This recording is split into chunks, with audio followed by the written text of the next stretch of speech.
in Mexico City. It is 7 p.m. Eastern in the US because we had our time change last weekend, but y'all haven't had your time change yet. So, uh, welcome. Can y'all hear me okay?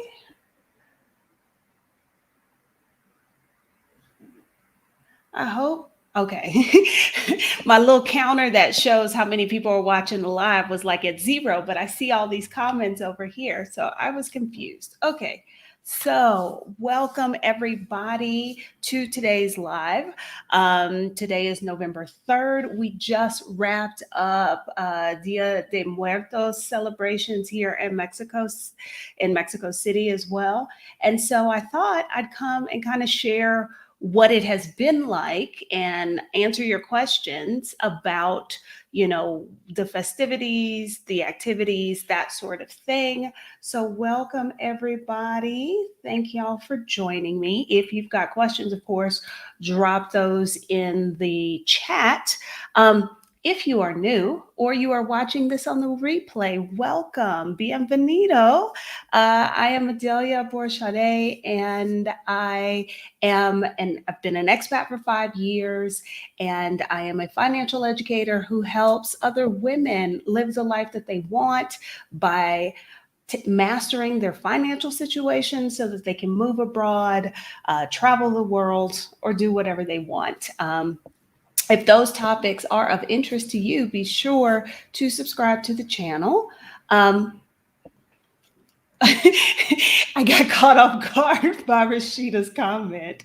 Well, thank y'all for all of the love for my hair. I took my braids out yesterday, and it feels like it's been so long since I've done my hair. Like I kind of forgot how. So yeah, thank y'all for that. So let's talk about Dia de Muertos. One of the things that kind of irritates me a little bit, and let me preface this. Let me preface this by saying I am not an expert at all. Okay. I'm not Mexican. This is just based off of my knowledge, is based off of my experience being here, as well as, things that I've read in various places. But one of the things that kind of like rubs me the wrong way is when people say, "Oh, Dia de Muertos, that's like Mexican Halloween." It's not. It just happens to fall around the same time, but it is not Mexican Halloween. It's really a celebration, like the name says, Day of the Dead. It's a celebration, a time to remember the loved ones who've already passed on, but it's not a sad holiday. It is actually very celebratory, which I think is very cool. And the atmosphere in the week that leads up to it it's a really cool thing to see. It's a really enjoyable thing here in Mexico City. When is Dia de Muertos? It's actually, I guess technically it's November 2nd, but the celebrations really kind of start about a week out. But the two main days that things happen are November 1st and November 2nd. November 1st, if you are like me and you did time in Catholic school, you know that's November 1st and November 2nd are All Saints and All Souls Day. And so it's no coincidence that Dia de Muertos is celebrated on those 2 days, because remember, the Spanish, who were very Catholic and felt it was their duty to Catholicize the rest of the world, kind of did what colonizers have done other places and taken indigenous celebrations and kind of made them fit into the Catholic calendar. There was, during the time of the Aztecs, they actually had a festival or a time that they honored the dead. And I am probably going to butcher the name because it's in Nahuatl, and my Nahuatl is not very good. But I think it is pronounced Mikal Wheatley. Mikal Wheatley. I'm probably butchering that, and for that I apologize. But there was an Aztec festival or a time of year. It was more in the summer though, where people did things to honor and remember the dead. And so the Spanish show up, and as one of the things that they did to help convert indigenous people was to take their traditions and kind of show them like, oh no, now you can celebrate this thing. So November 1st, November 2nd, but really stuff started happening early last week. And really, pretty much the month of October, you start to see some of the symbols around like marigolds, which are also known as uh, was it Flor de Muerte, the flower of the dead? And I'm gonna see. I'm gonna try something today, and I'm gonna see if I can share this. Let's see if this works. I'm gonna try to use this share screen function. Ah, it looks like it will work. So, um, okay. The downside is, of course, I can't see what y'all are seeing. So I hope that what you're seeing are some pictures of marigolds. Can somebody let me know in the chat if this worked and you see pictures of marigolds?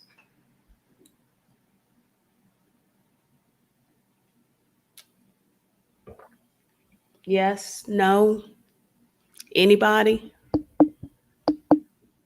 Am I alone?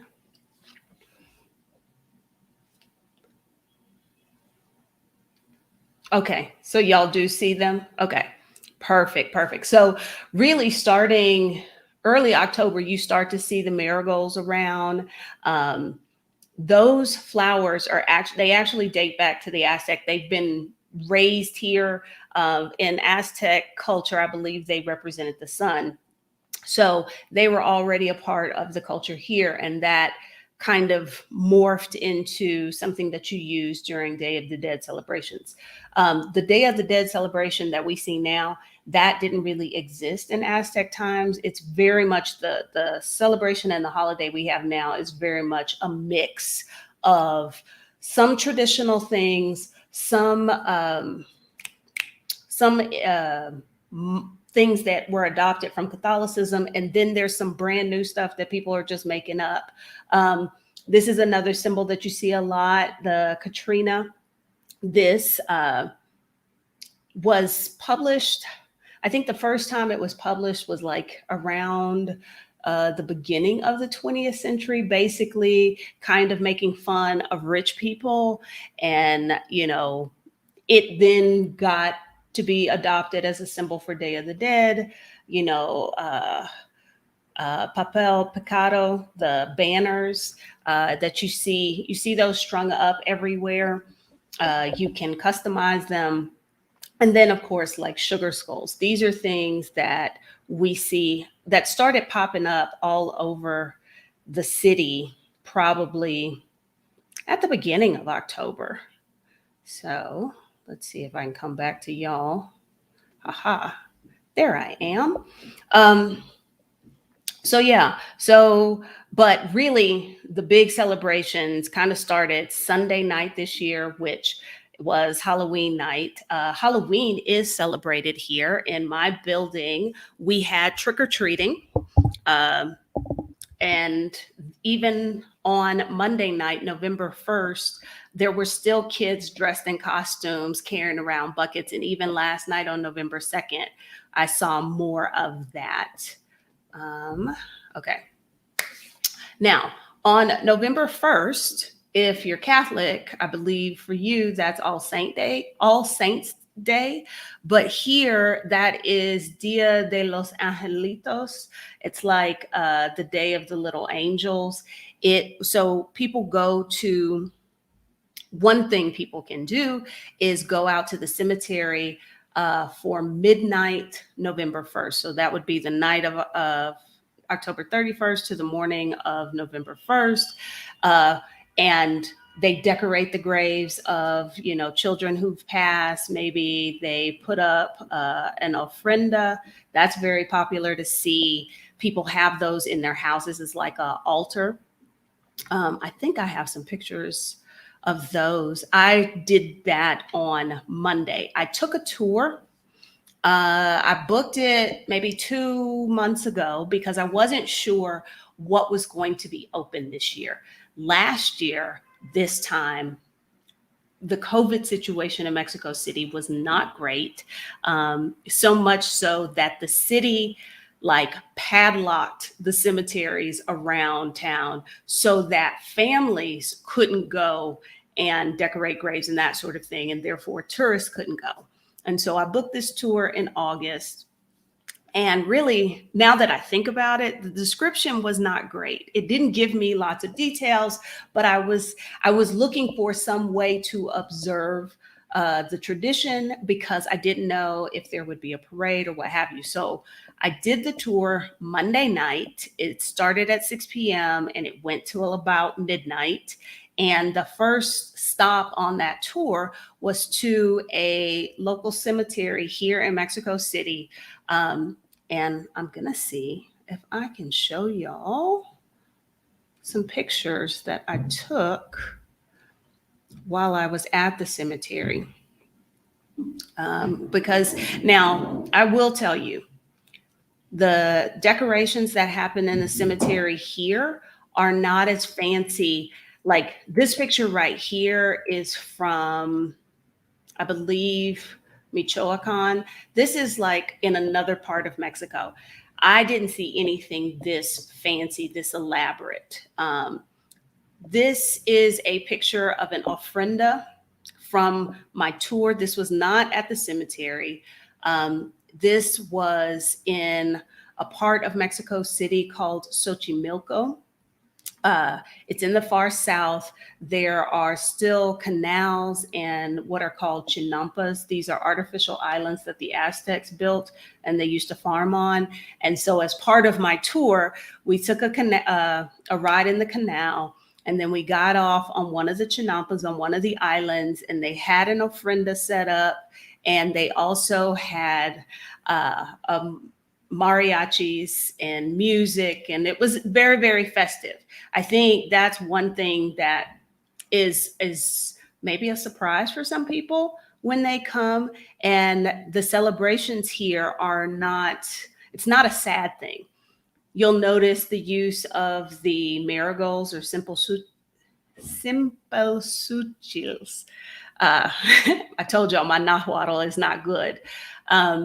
It is said that the fragrance of those help your loved ones come back over, because basically they get 24 hours to be back and, visit with their living relatives. And this helps them find the way. So you'll see people put the marigolds on the altars or the ofrendas that they have. And they also decorate the grave sites with them as well. This is an ofrenda that was at the cemetery that I visited.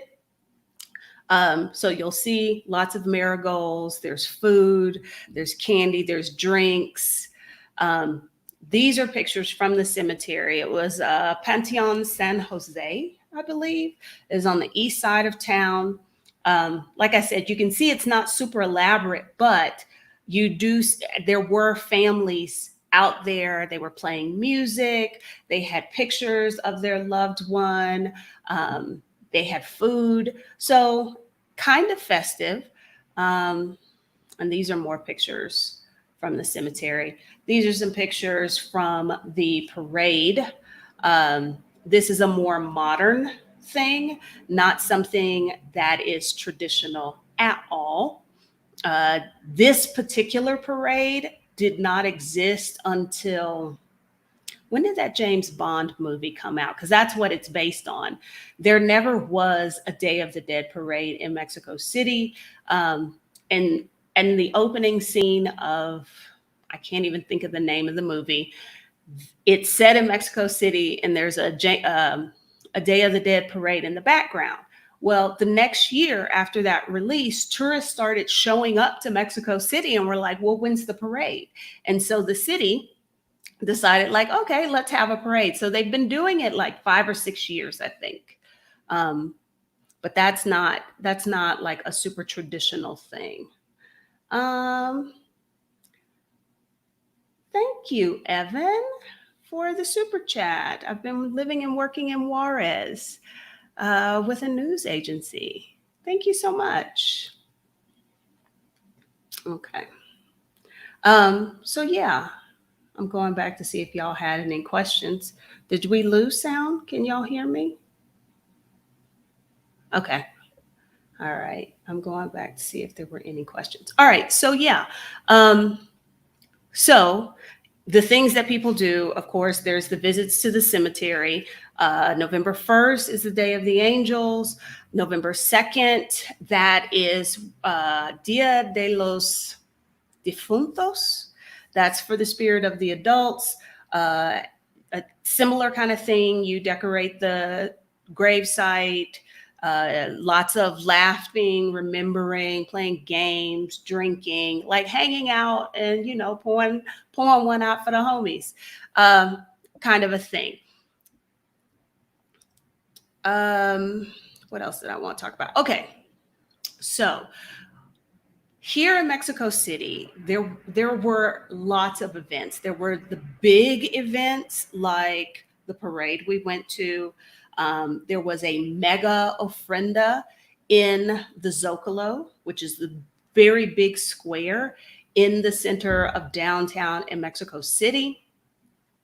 There was a Pan de Muerto festival, and I shared pictures of that on my IG. It's they call it a sweet bread, but if you're from the United States where everything has lots of sugar in it, to you it probably tastes more like bread than sweet. And it's got what are supposed to symbolize bones on it. That's something you eat. That's something that you would put on an ofrenda. So they had a festival for Pan de Muerto and chocolate. They had a festival for that downtown. They had an interactive ofrenda.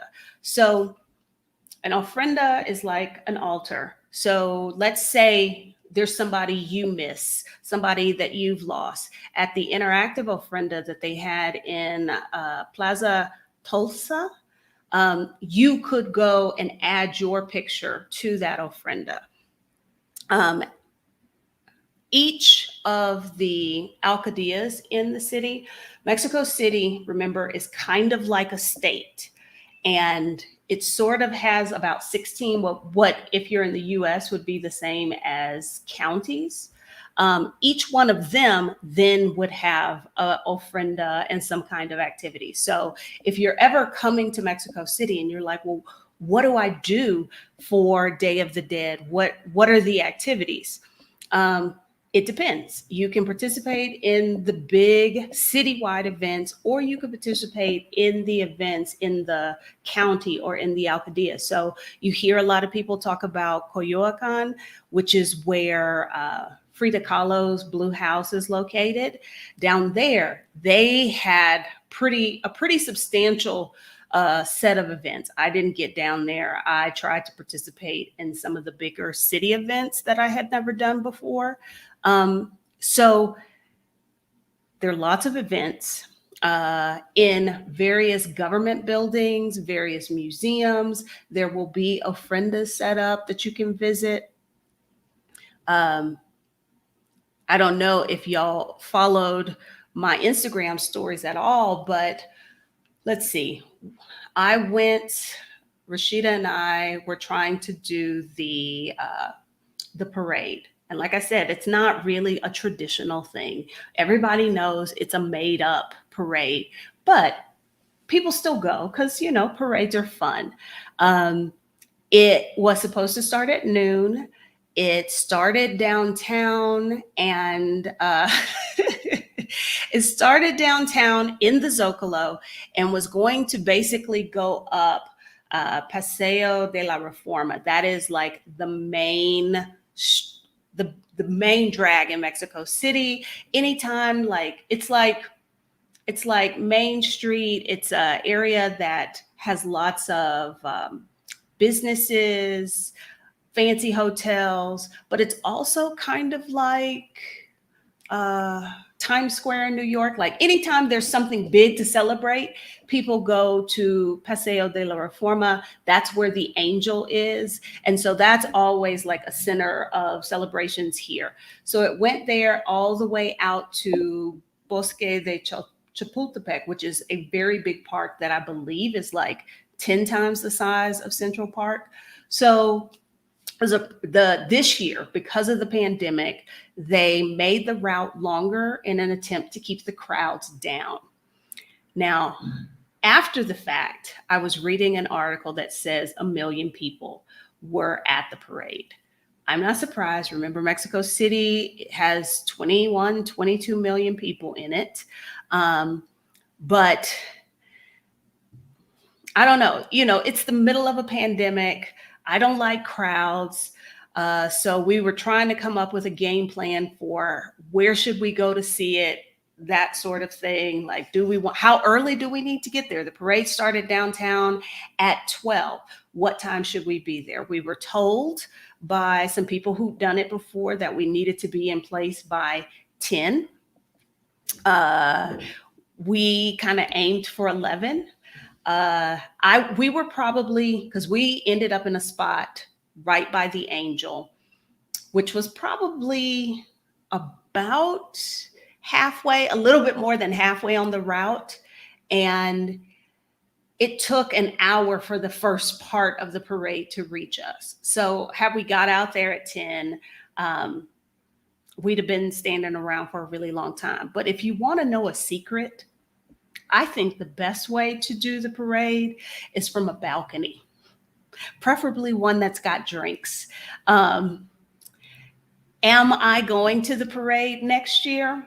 I will not be standing on the street watching the parade next year. If I can make friends with somebody who has an apartment on Reforma, or I can find a restaurant that overlooks the Zocalo that I can get a reservation at, that would be the way I'm doing the parade.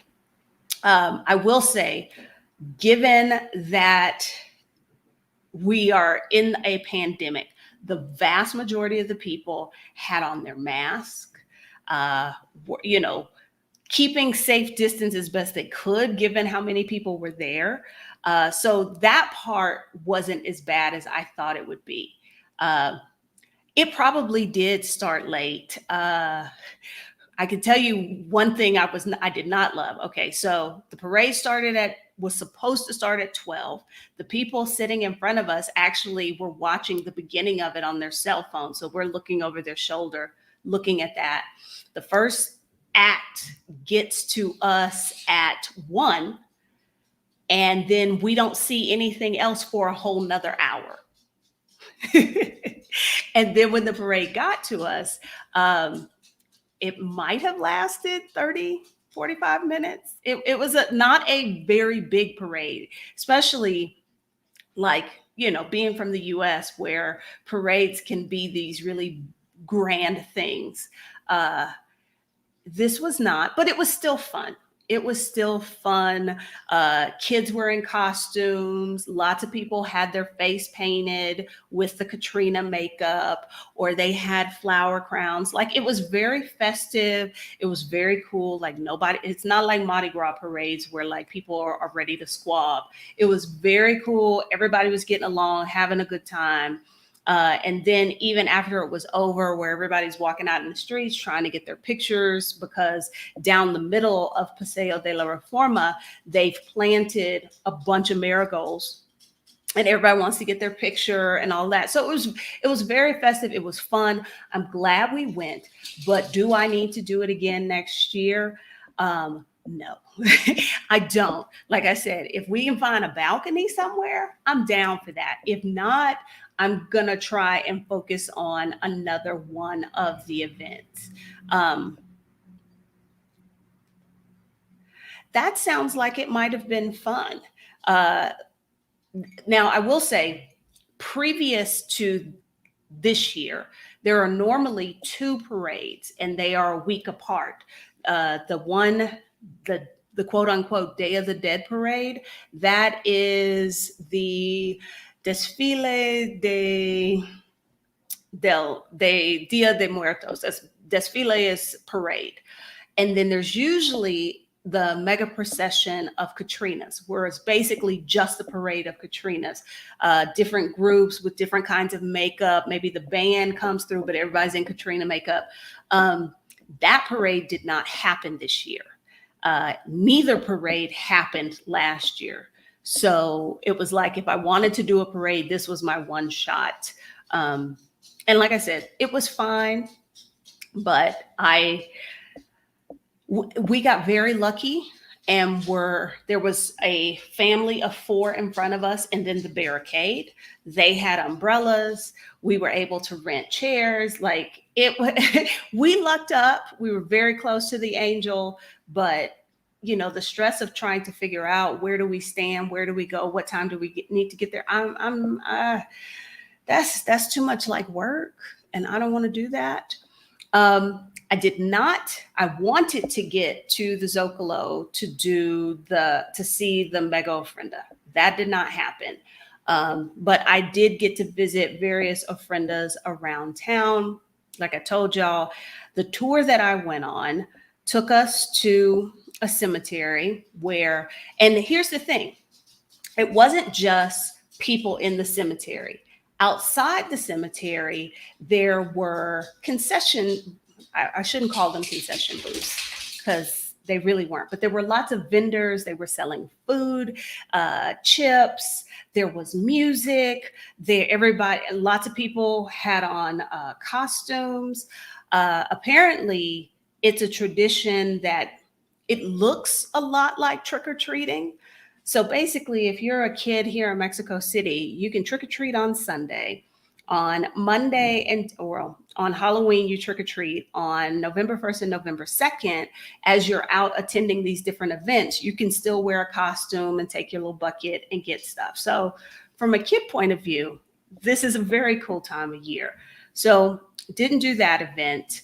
I did not get to the Pan de Muerto and Chocolate Festival. However, I did make sure I stopped and I got Pan de Muerto and I ate it. And, that's one of the things you do on Day of the Dead. You can put that on your ofrenda or you can eat it. Last night, another event that was going on, I mentioned that Bosque de Chapultepec is this huge park, multiple times bigger than Central Park in New York. And they had what they called Paseo Nocturno, which was basically a night walk. What I envision it would be is sort of like, how they have zoo lights in the US where you go at night and they've put out lights and it's festive and there's music. That's what I assumed it would be. So that was the plan last night, to do that.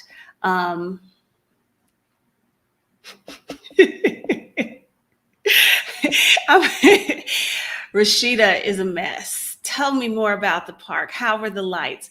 Well, I can't tell you what the lights were like, because according to the official information I saw, the park was supposed to open at 5 p.m. Supposed to go from 5 till, I believe, 10. We didn't want to get there right at the beginning because, again, this is Mexico. Everything does not happen on time.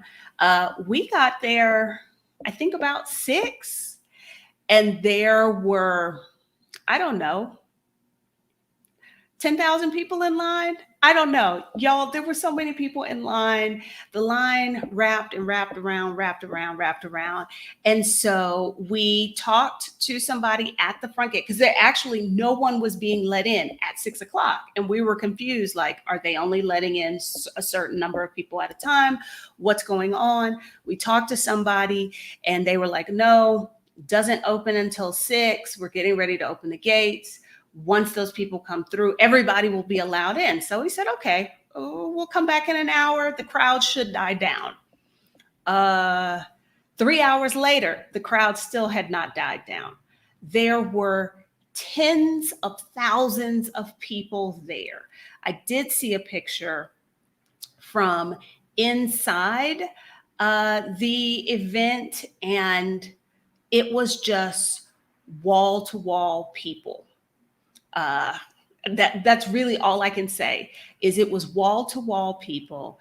And so needless to say, as much as we wanted to experience that, uh, uh, I don't know, is that an observance? Is that a celebration of Day of the Dead? It did not happen. Now, coincidentally, as we are sitting there at this restaurant, we decided to kill the hour at, get something to eat, get something to drink. We see some other melanated expats who had tried to get in, but they had a dog and they would not let them bring their dog in, which is really surprising for Mexico City because this is a very dog friendly place. And I saw lots of people at that park that had dogs. Now, nobody had gotten in yet, but yeah, so we ended up chatting with them. So we ended up having a really great time. But did we get to see the lights in the park for Day of the Dead? Unfortunately not. Apparently, I read somewhere today that the day before yesterday, they had some kind of stampede. So apparently the line, I don't know that I'm giving y'all enough of a mental picture of how long the line was. If we're talking city blocks, the line went back and snaked around at least 5 or 6 city blocks, at least. So that thing we wanted to do last night did not work out. So I don't know. Do y'all have any questions about Day of the Dead? Did you go to JPG's Ofrenda and Reforma? I was walking down Reforma and saw several ofrendas just on the street, and I kind of stopped and looked and took pictures, but I didn't spend any time there. So, hopefully we keep making progress in the pandemic, and next year, because if you believe the official number, somewhere between 85 and 95% of Mexico City has been vaccinated. I don't know if those numbers are accurate at all, but I guess that points to next year kind of things going back to normal. So if you are planning to travel and you want to experience Day of the Dead, Mexico City is one place to come. Oaxaca, the state of Oaxaca in particular, the capital, Oaxaca de Juarez, that's a good option. In Michoacan, there is a town called, I'm going to try not to butcher the name here,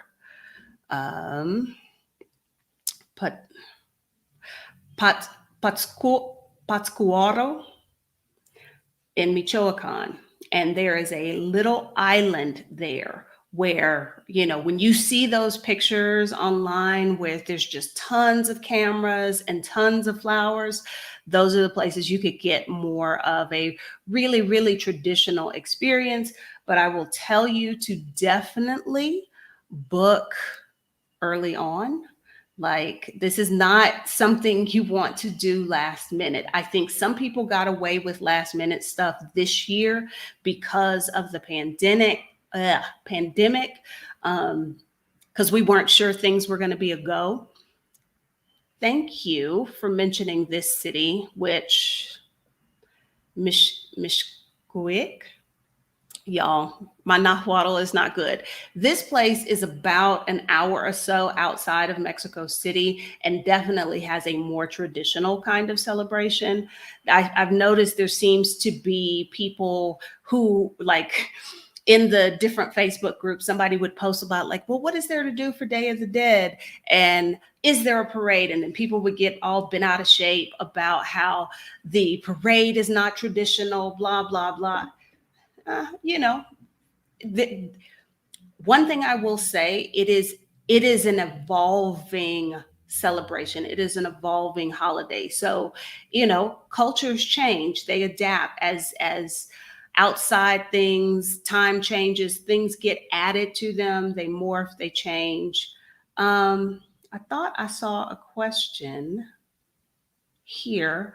I think somebody asked if it's a holiday. It is not a national holiday, but I know a lot of schools did not, they had time off because, if kids are going to be out till midnight, 1 in the morning, having them in school, that's a losing battle. So it's not a national holiday. I didn't notice any businesses like being closed or having restricted hours or anything like that, but some schools did give their kids time off. um, this is an interesting comment. I'm here in the capital for a week and I'm overwhelmed. It's madness here. One of the things y'all have heard me and Rashida say over and over, one of the great things about Mexico City is there is so much stuff to do. And this week, in addition to all of the Day of the Dead stuff, there's Formula One racing happening now after it. And then I think either in a week or two, there's like this big music festival that's going to be in town. So, like this time of year, there is so much stuff going on. It's crazy. Yeah. Formula One, Corona Capital, that's the music festival. And there's something else I think that will be happening. So, lots going on in the city. Anybody have any other questions?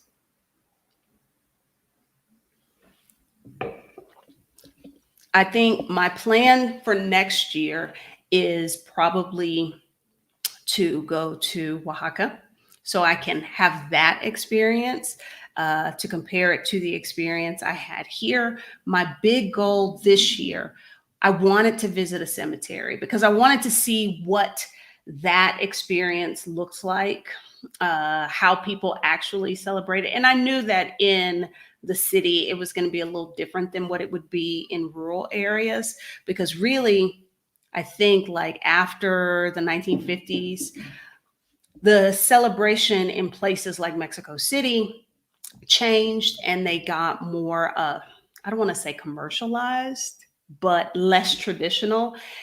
In rural places, it really seems to stick closer to a lot of the religious parts and pieces of the holiday. So that's my plan for next year. Some part of it, I think I will try to get to Oaxaca so that I can have that experience and contrast it with the experience here. But I would definitely recommend coming to Mexico during this time and just kind of observing and seeing what's going on. And, I don't know that it has to be super structured events. I kind of prefer the walking down the street and discovering an ofrenda that you didn't expect to be there, or, taking a class on how to make dead bread, that sort of thing.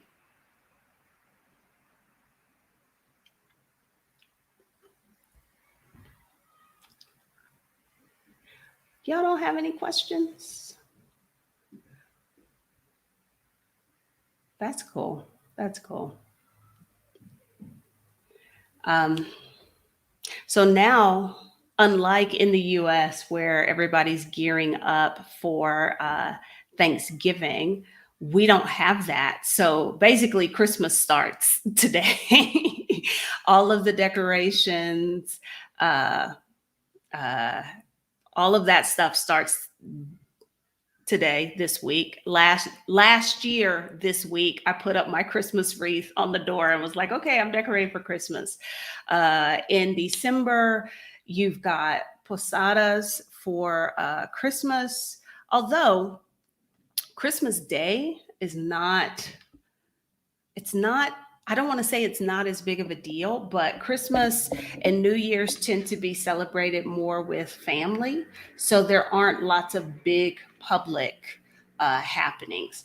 Not that I remember. Oh, but Here's, if you're wondering, is there anything good to still come to Mexico for? Yes, the migration of the monarch butterflies is about to start. And that's an incredible thing. I've gone to the butterfly sanctuary twice. I went last year and I went in 2017. And to see millions of monarch butterflies, it's incredible. And that, because it's getting too cold up in the US and Canada, so they come and they hang out in Mexico for the winter.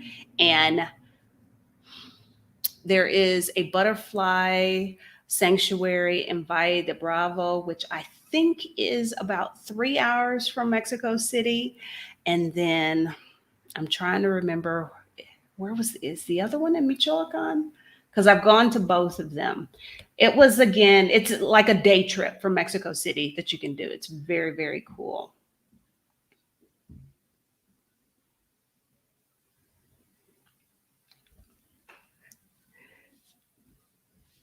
All right.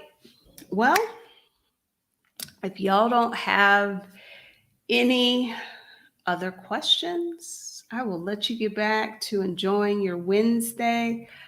Is it near? Okay. Is it near Morelia? I thought it was in Michoacan. All I know, what I remember about the butterfly sanctuary there is, you read people's reviews, or people talk about their trip and they talk about, oh, the hike, because it did not click to me, because y'all know I'm not nature girl, that butterflies are not going to be at ground level. They are going to be further up. So you had to, in my opinion, climb a mountain to get up to the elevation of where the butterflies were, where they were like all in the trees. Um, it was horrible. It was hard. I didn't think, it almost felt like a death march to me.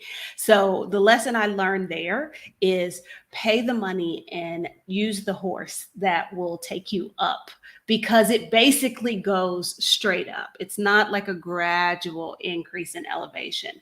That was a lot for me to handle. But the experience of seeing all of those butterflies, although I do wonder what the numbers will be like this year, because y'all remember Snowmageddon last year.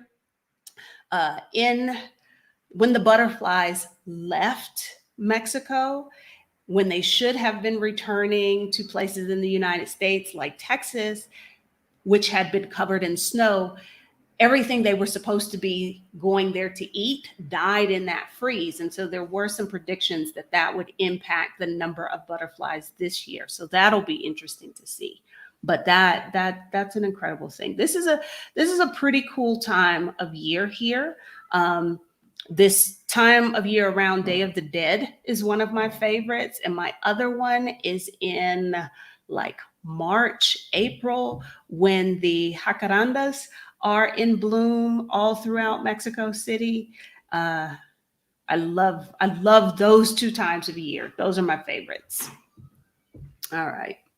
So thank y'all for joining me. Oh, before I let y'all go, I do need to remind any of you that are thinking about doing this session of Financial Confidence Bootcamp, that registration closes on Saturday.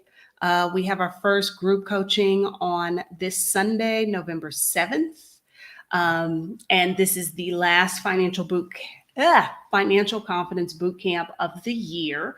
So with Black Friday and the holidays and all of that spending and, New Year's resolutions. If your New Year's resolution is probably going to be about getting your money right, you want to sign up, you want to come through.